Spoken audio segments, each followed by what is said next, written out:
Cześć, Joel z tej strony. Zacząć trzeba od tego, że to niemożliwe, żeby nie chudnąć na deficycie energetycznym. To rozumie się samo przez siebie, bo jeśli jest deficyt, to oczywistą konsekwencją tego jest redukcja masy ciała. Nie ma redukcji, to znaczy, że nie ma deficytu energetycznego. I jest to tak naprawdę niezależne od tego, co jesz i ile się ruszasz. I jeśli nie zaakceptowałaś nadrzędnej roli bilansu energetycznego, to teraz jest ostatni moment i możemy po prostu przejść dalej, żeby zastanowić się na kilku rzekomych przyczynach, przez które, jak niektórzy twierdzą, nie mogą schudnąć. Gotowa? No to zaczynamy!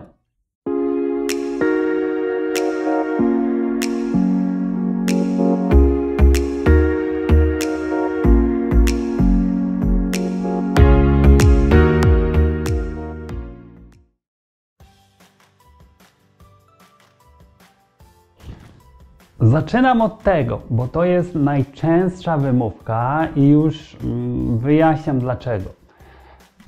Gdy zaczynasz liczyć kalorie, obliczasz podstawową przemianę materii i w tym celu używasz kalkulatorów online, które często, niestety, ale zawyżają Twoje obliczenia. A jeszcze do tego największy problem leży w samej ocenie aktywności fizycznej i tej takiej spontanicznej aktywności, bo wynik każdego ze wzorów należy przemnożyć przez współczynnik aktywności. A większość ludzi dobiera zbyt wysoki współczynnik i nie jest to tak naprawdę specjalnie dziwne, ponieważ dobranie odpowiedniego współczynnika dla niedoświadczonej osoby jest mega trudne. Dlatego trzeba tutaj pamiętać, że niezależnie jak się postarasz, to tutaj o jakiś błąd jest bardzo łatwo. Dlaczego? No bo są osoby, które mają spokojne usposobienie i ruszają się bardzo mało. Niewiele chodzą, niewiele gestykulują, mówią też niedużo i one potrzebują mniej kalorii. Są też takie osoby, które są bardzo żywiołowe i na codzienną aktywność zużywają dużo więcej energii. Dużo też zależy od charakteru pracy. Jedna osoba pracująca w biurze siedzi non-stop przy biurku, a z kolei jej koleżanka już może chodzić pomiędzy piętrami, przynosić dokumenty od pokoju do pokoju. I tego wszystkiego kalkulator nie bierze pod uwagę. Zatem, jak widać, ograniczone zaufanie wobec kalkulatorów online i dostosowanie na bieżąco wyniku do swoich potrzeb sprawdza się tutaj najlepiej. Dlatego korzystanie z usług doświadczonej osoby jest często kluczowe i warte zachodu, szczególnie gdy robisz to pierwszy raz.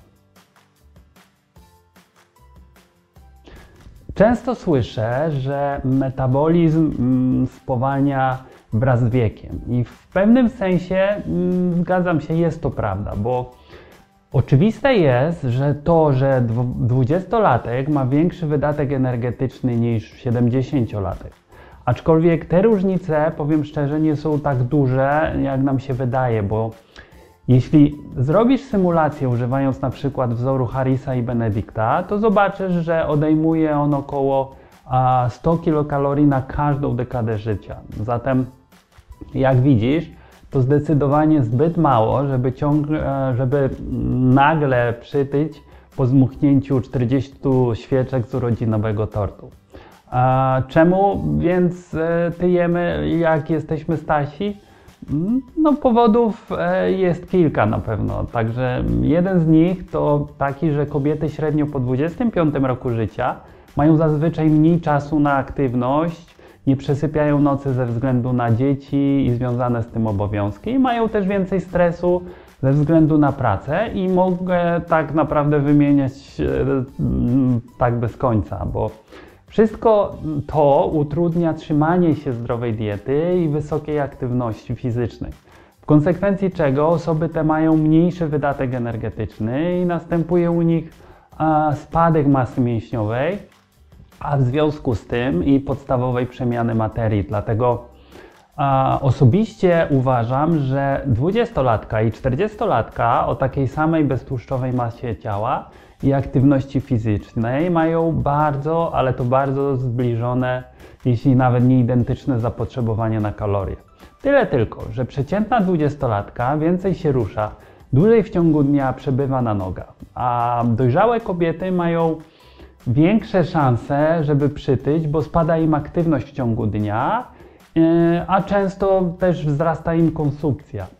No i oczywiste jest, że nikt nie robi się otyły w kilka tygodni, choć powiedzmy sobie, zdarzają się takie przypadki, to te dodatkowe kilogramy zbierają się po trochę każdego roku, a szczególnie w święta, wakacje i wszelakie okazjonalne imprezy. Ile kalorii ma łyżka oliwy? Przyjmuje się, że waży 10 gramów i ma 90 kalorii.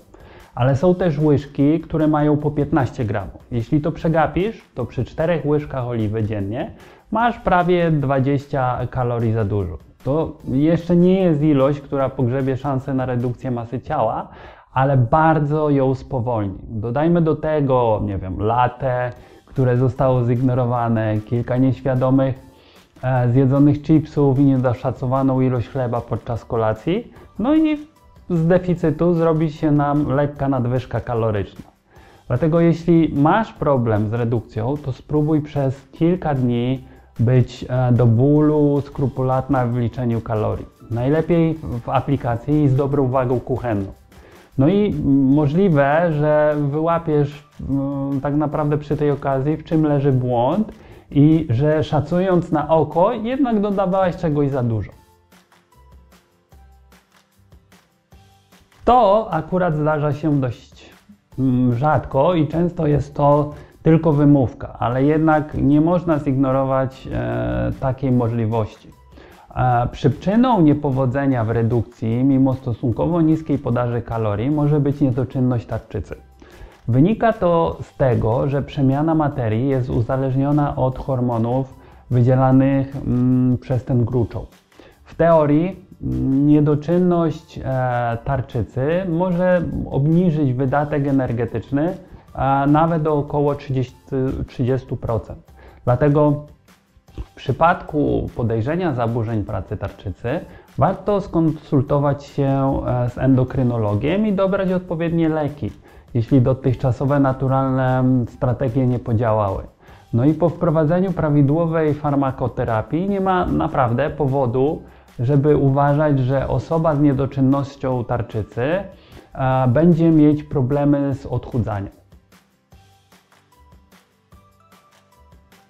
Wszelkie źródła internetowe podają insulinooporność jako przyczynę tycia, pomimo zbilansowanej diety. I wydaje się to być stwierdzenie trochę na wyrost, bo raczej insulinooporność jest tutaj skutkiem, a nie przyczyną. A na ten moment chciałbym zauważyć, że uczeni dowodzą, że osoby z insulinoopornością mają tendencję do wyższej podstawowej przemiany materii oraz według niektórych badań tyją mniej niż osoby wrażliwe na insulinę. I chociaż tego typu dolegliwość może powodować gorsze samopoczucie oraz mniejszą aktywność i trudniejsze kontrolowanie apetytu, to niemniej jednak nadal chodzi tu o bilans energetyczny i jego składowe. Dlatego nawet u osób, których wydatek energetyczny jest obniżony ze względu na jakąkolwiek chorobę, po prostu ich budżet kalorii jest mniejszy i należy to uwzględnić w początkowych obliczeniach, a nie ślepo wierzyć w uśrednione przesłanki. Zatem, jak widzisz, najważniejsze jest to, że mimo iż popularne źródła i pojedynczy eksperci próbują z tym polemizować, to model bilansu energetycznego jest obecnie powszechnie akceptowany w nauce i nikt rozsądny z tym nie powinien nawet dyskutować. A ewentualne dyskusje mogą być w kwestii tego, jak ten bilans osiągnąć i utrzymać. Bo bilans energetyczny jest królem regulowania poziomu tkanki tłuszczowej I sądzę, że 90% problemów z redukcją masy ciała wynika z ignorowania tej zasady i szukania problemów wszędzie indziej, tylko nie właśnie w tym. Jednakże trzeba nadmienić, iż pozostałe 10% lub mniej przyczyn nieudanych redukcji wynika ze stanu zdrowia, a to już wymaga specjalistycznej diagnozy, o czym wspomniałem wcześniej. Rozumiesz? No, to wszystko ode mnie. Mam nadzieję, że podobało Ci się to wideo i w jakiś sposób zmotywowało Cię do działania. Dlatego nie odkładaj utraty wagi, bo możesz zacząć wprowadzać zmiany już teraz, korzystając oczywiście z mojego doświadczenia, bo ja pomagam od lat nie tylko kobietom w odchudzaniu i wiem, że Ty też z moją oczywiście pomocą dasz radę i to powiedzmy sobie szczerze, bez większych wyrzeczeń. A jeśli masz jakieś pytania lub chcesz wspólnie ze mną omówić swoje cele, to po prostu umów się ze mną na taką konsultację bez zobowiązań, bo masz ją ode mnie w gratisie za polubienie tego wideo i za subskrypcję tego kanału. Zatem dziękuję Ci za miło spędzony czas i do usłyszenia następnym razem. No i oczywiście pamiętaj, że stawiając mi kawę, wspierasz ten kanał i publikowane w nim treści. Także dziękuję i do zobaczenia. Trzymaj się. Cześć.